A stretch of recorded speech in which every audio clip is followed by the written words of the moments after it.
안녕하십니까, 김철호입니다. 오늘은 정부회계 감사론 제4장을 동영상으로 여러분에게 보내드리도록 하겠습니다.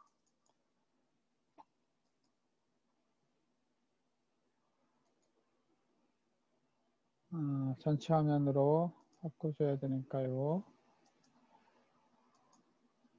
제4장은 복식부기 회계 원리란 무엇인가, 여기서부터 본격적으로 전문 영역에 들어가는 게 되겠습니다. 지난 시간에 사업의 순환이 어떻게 도는가 봤는데, 그것을 복식부기 회계 원리에 따라서 기록하려면 어떻게 해야 되는지 한번 오늘부터 살펴보는 겁니다. 복식부기 원리 중에 복식부기 발생주의 회계 원리를 채택하고 있는데, 가장 중요한 하나의 원리는 대차 평균의 원리. 복식부기라고 하는 거니 대변과 차변, 즉 두 개로 나누어서 복식, 더블 엔트리로 기록을 한다는 것이죠. 그래서 대차 평균이라고 하는 것은 데빗, 크레딧, 대변, 차변 이렇게 나누는 것을 의미합니다. 그래서 차변 항목, 왼쪽을 차변이라고 합니다. 코트의 왼쪽에 들어가는 항목으로는 대차, 재무상태표, 대차 대조표, 영어로는 balance sheet라고 합니다. 그리고 state of financial position이라고도 하는데, 내가 가진 모든 재산을 따져보면 부채 아니면 자본금이라는 거예요. 그래서 자산으로 내가 건물을 가지고 있다 그러면 건물 10억 원. 근데 그 건물 10억 원의 원인이 내가 빚으로 샀어요. 빚 10억 원 이렇게 할 수도 있고, 건물 내가 반은 내 돈이고 반은 빚이에요. 그러면은 자산 10억 원. 그런데 부채 5억 원, 자본금 5억 원. 이렇게 원인과 결과를 함께 기록해 주는 것을 대차 평균의 원리라고 하고, 그 재산 상태를 나타내는 것을 재무 상태표라고 그래요. 반면에 손익계산서, 내가 짜장면 한 그릇을 팔았어요. 그러면 내가 10,000원을 벌었잖아요. 10,000원을 수익이라고 그래요. 그 수익은 어떻게 발생했을까요? 수익은 내가 짜장면을 판 거에 대한 현금으로 들어오잖아요. 그죠? 현금. 그러니까 자산 10,000원이 들어왔으면 그 원인은 매출액 수익 10,000원이에요. 이렇게 자산의 증가, 매출액, 수익의 증가 이렇게 표현할 수도 있고, 내 돈 10만 원이 없어졌어요. 오늘 예를 들면 알바 비용 주느라고, 알바 돈 주느라고 10만 원이에요. 그러면 자산의 감소, 그리고 비용의 발생. 내 현금 10만 원이 없어졌잖아요. 자산이 감소한 건, 증가한 건 왼쪽에 쓰니까 감소한 건 오른쪽에 쓰고, 왼쪽엔 비용 10만 원, 현금 10만 원 감소한 걸로 쓰고, 그 다음에 이쪽에 현금 감소 10만 원 이렇게 쓰도록 되어 있죠. 그래서 이 차변, 대변 항목이 있는데, 차변 항목에는 자산이 증가했을 때, 부채의 기본 항목은 오른쪽이니까 부채가 증가하면 오른쪽, 부채가 감소하면 왼쪽, 자본금도 증가하면 오른쪽, 자본금이 감소하면 왼쪽, 자산은 증가하면 왼쪽, 자산은 감소하면 오른쪽. 지금 처음 시작해서 헷갈릴 수 있는데, 이 양쪽 코트에 어디에다 기록하는가를 잘 생각해 봐야 돼요.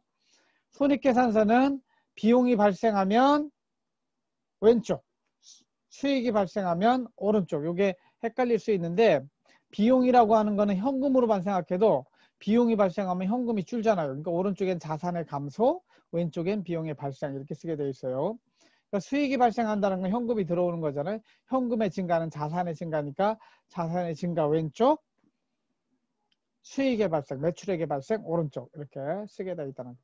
반대로 비용 발생했던 게 다시 없어지거나 수익이 감소하는 게 아니라 손해가 발생한 경우에는 반대쪽에 쓰게 돼요. 그래서 차변 항목, 데빗, 크레딧 해가지고 차변 항목이고, 또 대변 항목을 보면은 대변 항목에는 오른쪽 자산의 감소, 부채의 즉 본래 계정이 부채와 자본금의 계정이기 때문에 오른쪽은 부채의 증가, 자본금의 증가, 왼쪽은 자산의 감소 이렇게 되어 있어요. 손익계산서를 보면은 오른쪽은 손익의 발생 계정이고, 비용은 감소했을 때 비용 계정은 원래 왼쪽. 그러니까 주계정이 어딘지를 알고 그 다음에 그 반대 계정은 그 반대편에 기록한다. 이렇게 이해하시면 되겠어요. 손익계산서는 영어로는 income statement 줄이면 IS, 여기는 balance sheet 그러기 때문에 BS 이렇게 부릅니다.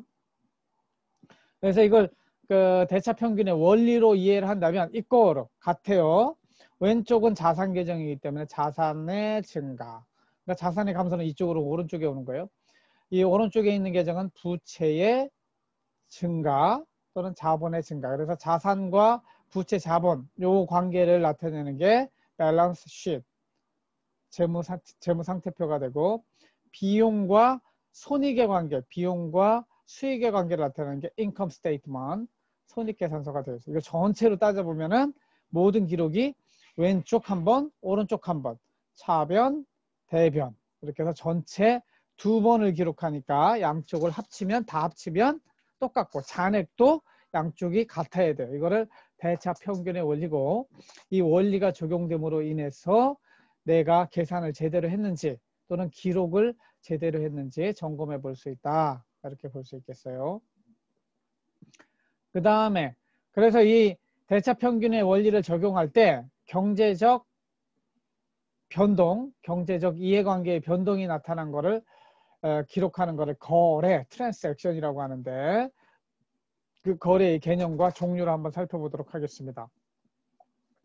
거래, 트랜잭션이라고 하는 거는 경제적 이해관계, 즉 아까 이야기한 자산, 부채, 자본, 비용, 수익, 요 각각이 무엇을 의미하는지는 좀 지나면 자세히 여러분들한테 검토해 드릴 거예요.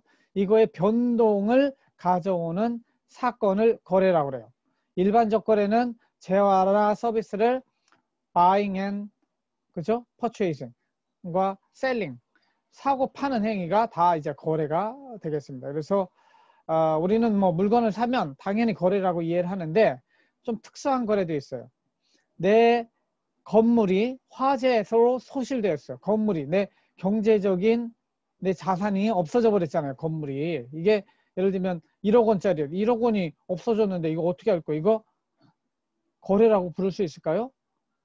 회계상에는 거래라고 불러야 돼요. 왜냐하면 나의 자산이 감소했기 때문에.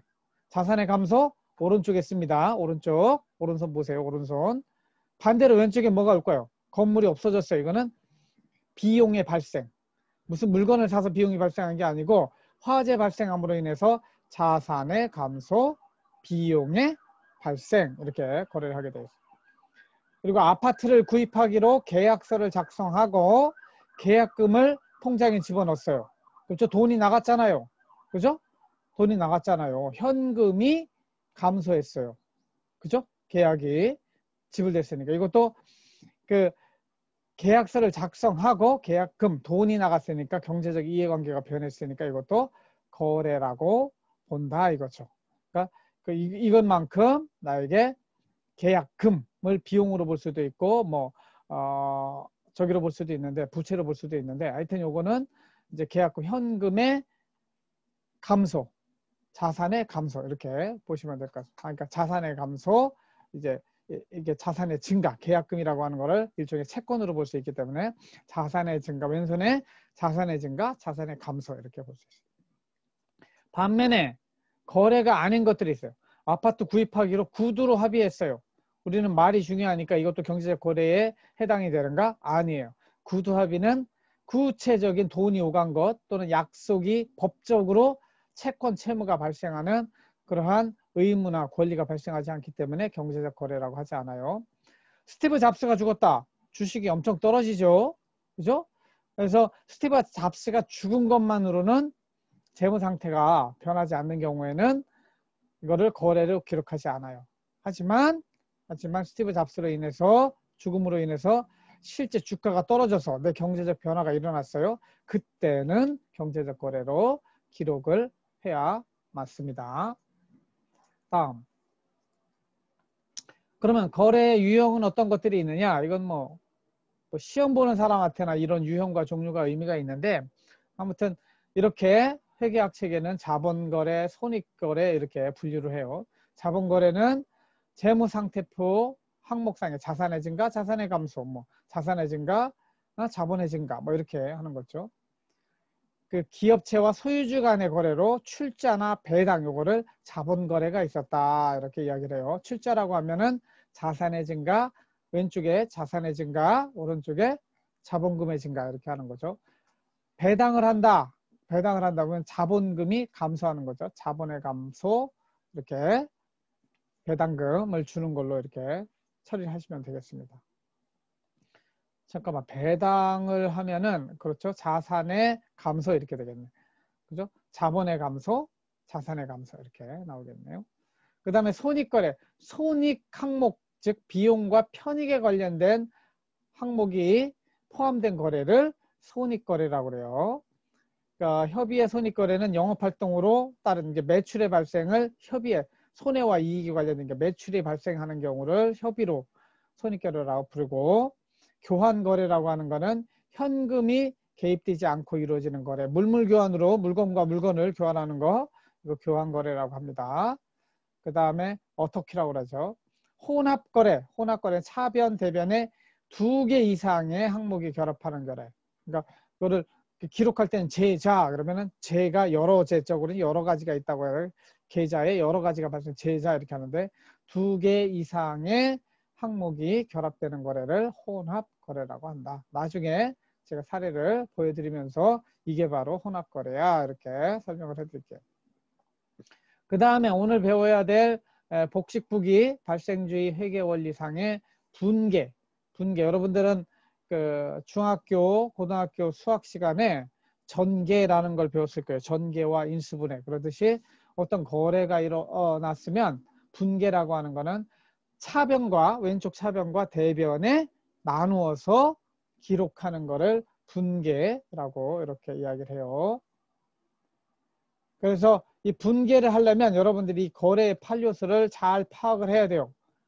나의 재산이 손익이 어떻게 변동되는가를 살펴보세요. 원인과 결과로 이해를 하시면 돼요. 이게 차변 요소에 들어가는 게 아까 이야기했지만 기본적으로는 자산 계정이기 때문에 자산이 증가했을 때 현금이 증가했을 때 자산이 증가할 때 왼쪽이에요. 자산의 감소는 반대로 오른쪽이에요. 그러니까 내가 예를 들면 자산의 증가, 자산의 감소라고 하는 거는 내가 자동차를 샀어요. 3천만 원에. 그러면 뭐가 증가했어요? 자동차라는 자산의 증가. 뭐가 감소했어요? 현금이라는 자산의 감소. 이렇게 쓰는 거죠. 그래서 왼쪽에 자동차 3천만 원, 오른쪽에는 현금 3천만 원 이렇게 쓰는 게 자산의 증가, 자산의 감소예요. 반면에 이제 여기서 나오는 선이 굵은 선 있잖아요. 실제 사회에 경제 생활하다 보면 많이 발생하는 거래를 까만 선으로 한 거고 점점점점 이렇게 된 거는 거의 발생하지 않은 거래예요. 그러나 개념상에는 있을 수 있는 거래가 되겠죠. 그래서 이 왼쪽에는 자산의 증가, 부채의 감소, 자본의 감소, 비용의 발생이 주계정은 자산과 자산의 증가와 비용의 발생이 되겠고 오른쪽 대변 요소는 기본적으로 부채의 증가, 자본의 증가, 수익의 발생 이 세 가지인데 자산이 증가했으면 반대로 감소할 때는 오른쪽에 기록을 한다. 그래서 여러 가지 사례를 여러분들한테 분개하는 사례를 가르쳐 줄 거예요. 그때마다 여러분들이 머릿속에 이게 왼쪽인가 오른쪽인가 결국은 뭐밖에 없어요? 반복 훈련밖에 없어요. 반복. 우리가 지금 한국말을 쓰듯이 한국말 지금 얼마나 배운 거예요? 20년 이상 배운 거예요. 그런 것처럼 회계도 매일매일 하다 보면 자동적으로 조건반사와 같이 무조건반사가 되면 제일 좋지만 조건반사와 같이 그러한 상황이 되면 여러분들이 분별해서 기록하는 실력이 쌓여야 됩니다. 결국은 실습밖에 없어요. 그 다음에 이제 자산이 뭔가를 좀 잘 알아야 되는데 자산이라고 하는 것은 경제적 가치가 있는 실물이나 유형의 무형의 어떤 물건이나 서비스를 말해요. 그래서 대분류, 큰 분류에는 유동자산, 비유동자산. 요거는 뭐냐면 1년 이내에 회계의 모든 기준은 현금이 됩니다. 현금 캐시로 1년 이내에 바꿀 수 있는 자산은 유동자산, 바꿀 수 없는 자산은 비유동자산 이렇게 봅니다. 이게 대분류고 대분류가 가장 큰 분류고 다시 이제 컴퓨터에 폴더를 열어가면 열어갈수록 그럼 유동자산은 뭐야 이렇게 궁금하시죠? 중분류로 가면 유동자산은 당좌 자산과 재고 자산으로 나뉘어요. 당좌 자산은 대표적인 게 현금이에요. 내 통장에 돈 있는 거 당좌 자산이라고 그래요. 언제든지 뽑아 쓸 수 있는 돈이죠. 재고 자산은 창고에 있는 거 재고 자산이라고 불려요. 그 다음에 비유동 자산에는 뭐가 들어가느냐? 투자 자산, 10년 동안 투자한 거예요. 1년 이내에 현금화 못 시키죠. 유형 자산, 땅 같은 거 말이에요. 땅과 건물을 유형 자산이라고 그래요. 그 다음에 무형 자산, 저작권, 그 다음에 기타 비유동 자산으로 나누고, 그럼 다시 폴더를 찍해서 소분류로 가면 당좌 자산에는 무엇이 들어가 있느냐? 현금과 당좌예금, 보통예금, 외상매출금, 미수금, 선급금, 선급비용. 이 자세한 내용은 실제 수업 시간에 더 자세히 배우도록 하겠습니다. 그러니까 여기서 외상매출이라는 건 여러분들 알겠죠? 그러니까 외상으로 물건을 팔았어요. 그럼 물건, 내 손에서 물건이 나갔기 때문에 자산의 감소예요. 근데 어떻게 해요? 외상매출금, 외상으로 거놨어요. 그럼 그 사람이 나한테 돈을 줄 의무가 있고 나는 돈을 받을 권리가 있어요. 이런 걸 채권이라고 하는데, 그래서 자산의 한 형태가 외상매출금이에요. 미수금, 돈을 받아야 되는데 아직 못 받은 돈, 나 받을 권리가 있어요. 그래서 이거를 미수금, 이것도 채권이죠. 선급금, 줄 필요가 없는데 미리 줬어요. 이것도 내가 언제든지 나 줘 하고 받을 수 있는 권리가 있어요. 그래서 이거를 선급금, 채권이에요. 선급 비용도 마찬가지. 그 다음에 재고자산, 창고를 열어보면 내가 핸드폰 장사를 한다 그러면 핸드폰들이, 스마트폰이 많이 있어요. 그건 상품이에요. 근데 내가 공장에 있는 창고예요. 그러면 공장에서 내가 직접 만든 거면 제품, 내가 다른 데서 사온 거면 상품, 이렇게 불러요. 제공품은 지금 만들고 있는 거예요. 중간 상태에 재고자산을 제공품, 원재료는 그 제공품을 만들고 제품을 만들기 위한 재료를 원재료, 이런 것들은 다 재고자산이다, 이렇게 부르는 거예요. 그 다음에 투자자산이라 하면 만기 보유 증권, 장기 금융상품, 장기성 예금, 투자부동산, 장기 대여금, 이런 것들이 들어가는데, 이 내용도 자세한 내용은 여러분들한테 뭐 다 설명드리려 한참 시간이 걸리고, 투자, 내가 돈을 벌기 위해서 투자한 거예요. 땅에 투자도 하겠고 주식에 투자도 하겠고 이런 거 있죠. 그런 것들 다 투자 자산이라고. 그 다음에 유형 자산은 내가 쓰려고 한 거예요. 그러니까 땅도 내가 투자 목적으로 가지고 있으면 투자 자산이 되고, 땅을 내가 진짜 내 영업을 위해서 가지고 있으면 요거는 유형 자산이 되는 거예요. 토지, 건물, 기계장치, 차량 운반구, 자동차를 차량 운반구라고 불러요. 비품, 선박, 구축물 등을 유형자산. 그 다음에 무형자산이라 하면 영업권, 산업재산권, 광업권, 어업권, 임차권리금, 이런 것들도 여러분들이 생소할 수 있는데 사회생활 하시려면은 이런 것들도 잘 알아야 돼요. 예를 들면 영업권이라고 하는 거는 내가 이곳에서, 내가 예를 들면 한남대 앞에 파리바게트에서 빵 장사를 하고 있어요. 그러면 그 파리바게트라고 하는 그 지역이 가지는 상권이 있어요. 그래서 내가 예를 들면 그 파리바게트 들어올 때 전 주인한테 1억 원을 줬어요. 그러면 그 땅에서 장사하는, 그 건물에서 장사하는 권리가 한 1억 원 정도 된다는 거예요. 그런 권리금 같은 거를 내가 영업권으로 기록하면 영업권에 해당이 되겠어요. 그러니까 회계상 기록된 권리가 되겠고, 산업재산권은 여러분들 특허권, 실용신안권, 의장권, 상표권과 같이 눈에 보이지는 않지만 그쪽이 회사에 들어가면 특허가 몇 개 있습니다. 특허를 돈으로 따져보면 특허권의 가치가 나와요. 실용신안권, 그렇죠? 디자인 말이에요. 디자인, 의장권, 그림으로 돼 있는 거, 상표권, 뭐 이런 것들이 있어요. 그래서 어떤 그 회사의 이름도 굉장히 옛날에 코리아닷컴이라고 www.korea.com, 요것도 하나의 이런 산업재산권에 그게 50억 원간에 팔렸어요. 그 닷컴 주소가. 하여튼 그런 것들 미리 해놓는, 이름 짓기 하는 사람들도 많아요. 회사 이름 미리 줘놓고 다른 사람 필요하면 그 우리 거 사가, 이렇게 파는 거죠. 그 다음에 광업권은 채굴권, 그러니까 석탄이나 석유를 파낼 수 있는 권리.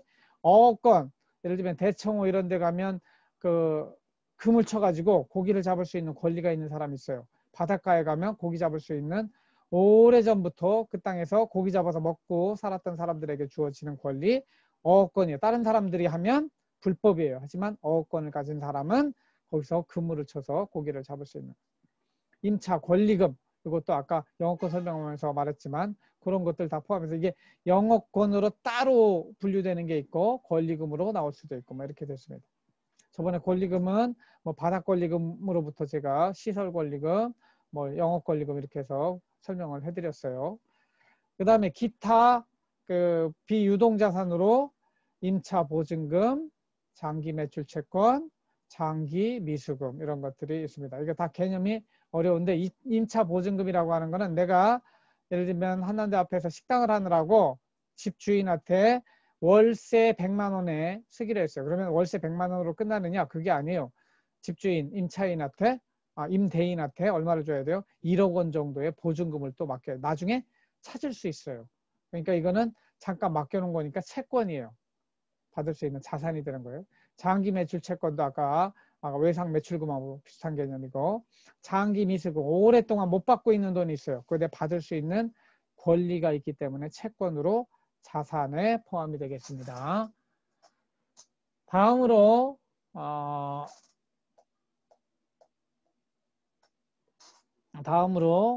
부채로 들어가 보겠습니다.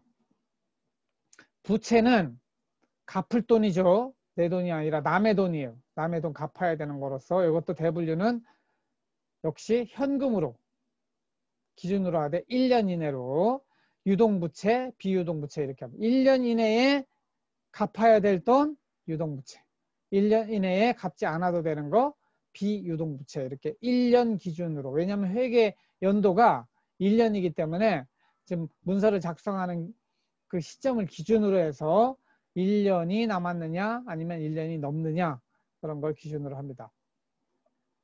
대분류는 이렇게 유동부채, 비유동부채 이렇게 돼 있고요. 그리고 중분류로 가면 유동부채는 폴더를 한번 열면 매입채무, 이거는 외상매입금 이렇게 이야기해요. 물건을 가져왔는데 나한테 자산이 증가했잖아요. 물건을 가져왔는데 돈은 안 줬어. 그럼 부채의 증가, 자산의 증가, 부채의 증가. 미지급금 줘야 되는데 아직 안 줬어요. 부채죠. 미지급 비용도 줘야 되는데 아직 안 줬어요. 선수금 받지 말아야 되는데 미리 받았어요. 이거 부채예요. 선수 수익 이거 안 받아야 되는데 미리 받았어요. 이것도 부채예요. 예수금 미리 받은 거 다 미리, 선수, 예수 이거 다 미리 받은 돈이기 때문에 나로서는 부채가 되는 겁니다. 그 다음에 비유동부채에는 사채, 그러니까 1년 넘게 안 갚아도 돼요. 1년 이내에는 그런 돈, 사채, 회사채를 말해요. 그 다음에 요거는 그 개인사로 따지면 회사채가 아니라 개인사, 개인 간에 거래되는 사채하고는 다른 개념이에요. 사채시장, 명동 사채시장에서 뭐 돈을 빌렸다 이거는 개인사채, 이거는 회사채의 사채를 말해요.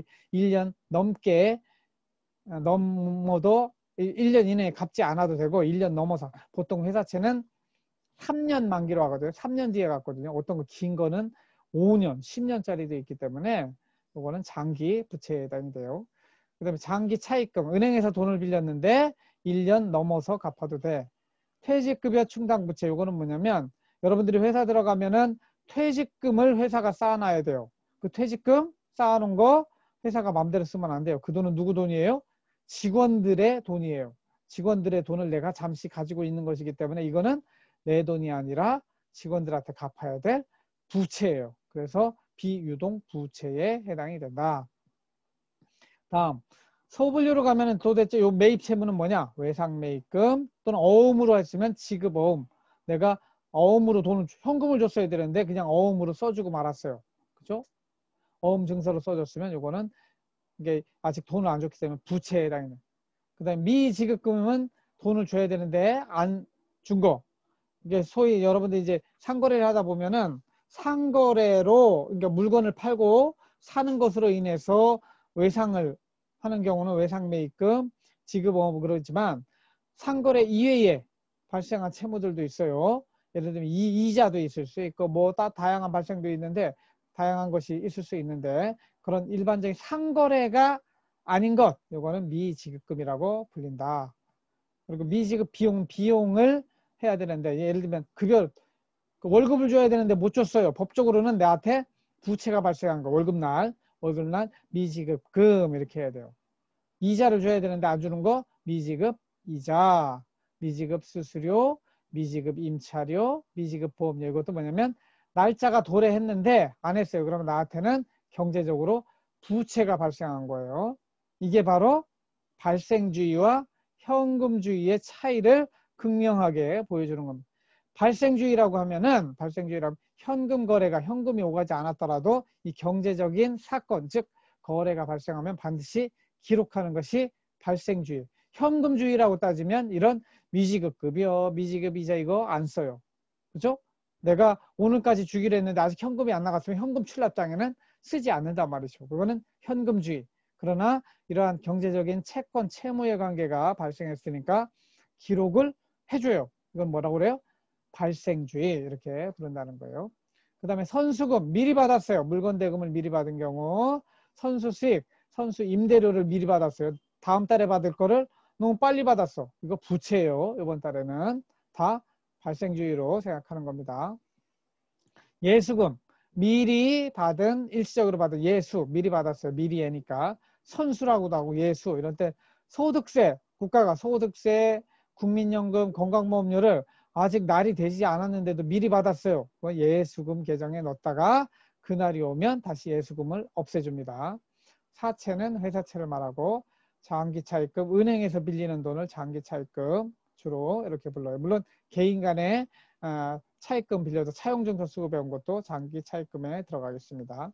그 다음에 퇴직급여 충당부채는 제가 말씀을 드렸고요. 그 다음에 자본이라고 하는 것들이 있는데 자본의 분류는 내 돈이에요. 진짜 내 돈. 그러니까 주식을 발행해서 요 돈은 그러니까 그 회사로 따지면 회사에 진짜 남한테 빌린 돈이 아닌 거 진짜 내 돈만 따지는 거죠. 그래서 주식을 발행했을 때 그 자본금 총액은 주식 발행 총수 내가 100주를 발행했어요. 한 주당 10,000원이에요. 그럼 100만 원이 나의 자본금이 되는 것이죠. 이 주식은 보통주와 우선주, 뭐 신주, 인수권부, 사채 뭐 이런 다양한 펀드들 또는 그 주식들이 있는데 보통 크게는 보통주, 우선주로 나뉩니다. 보통주는 의결권, 보팅, 주주총회에서 내 의견은 이렇습니다 하고 주장할 수 있는 권리를 보통주라고 불러요. 우선주는 보통주처럼 의결권은 없어요. 하지만 배당받을 때 그리고 회사가 청산할 때 자녀 재산에 분배할 때 청구권을 미리 행사할 수 있는 특별한 권리가 부여된 거 이걸 우선주라고 합니다. 그래서 의결권이 있는 것이 중요하기 때문에 보통 여러분들 삼성전자 보통주, 삼성전자 우선주 그러면은 보통주가 한 30%에서 50% 싸요. 그래서 우선주만 또 이제 배당을 보고 투자하는 사람들도 있는데 아무튼 이렇게 우선주, 보통주로 구분된다. 그 다음에 자본잉여금은 이익이 남았다는 얘기죠. 그러니까 삼성전자가 예를 들면 증자를 한다고 하는데 자본금을 늘리면서 발생한 잉여금이 발생할 수 있어요. 내가 주당 5만 원에 발행하려고 했는데 주당 10만 원에 이렇게 팔렸어요. 그러면 5만 원 차익이 발생하죠. 이런 것들은 주식 발행 초과금이라고 그래요. 반면에 뭐 감자 차익이라든 이런 좀 어려운 개념이기 때문에 여러분들이 관심이 있으면 좀 더 회계에 관심이 있으면 찾아보세요.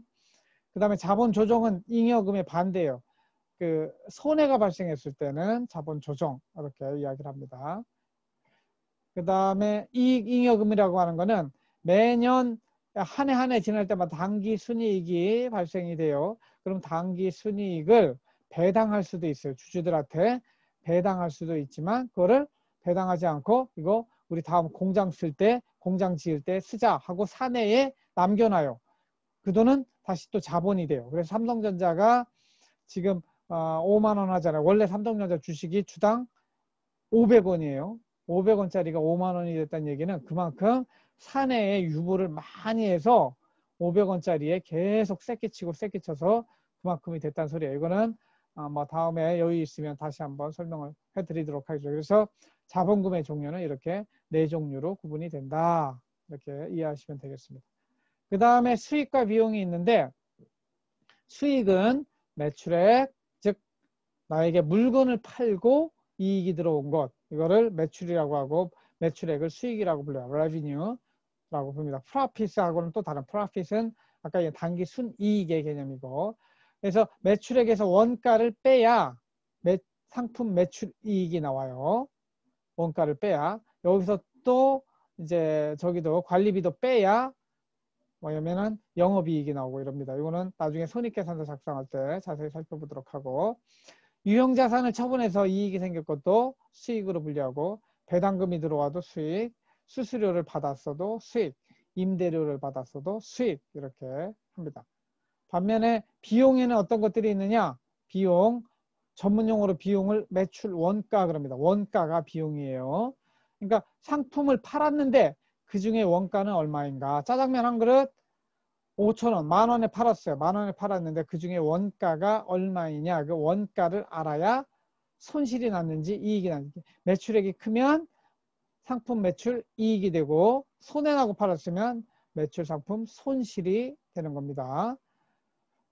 이 비용에는 이런 매출과 관련된 매출 원가뿐만 아니라 이자 비용, 수수료 비용, 임차료 비용, 급여, 복리후생비, 수선비, 여비 교통비, 보험료, 통신비, 감가상각비, 유형자산 처분 손실, 이런 것들 다 비용 처리한다고 그러는데 비용에 포함되는 계정이 되겠습니다. 그래서 여기까지 우리가 이제 다음 동영상은 좀 집중력이 떨어지기 때문에 여기서 마치겠는데, 사장은 두 개로 나누어서 살펴보도록 하겠습니다. 그래서 여기까지를 사장 첫 번째 부분으로 하고요. 잠시 쉬고 사장 두 번째 부분, 분계의 사례 쪽을 다음 시간에 여러분들 다시 올려드리도록 하겠습니다. 네, 사장 첫 번째 강의는 여기서 마치도록 하겠습니다.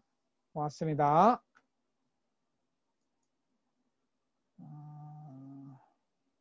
종료하고 나가는 것으로 하겠습니다.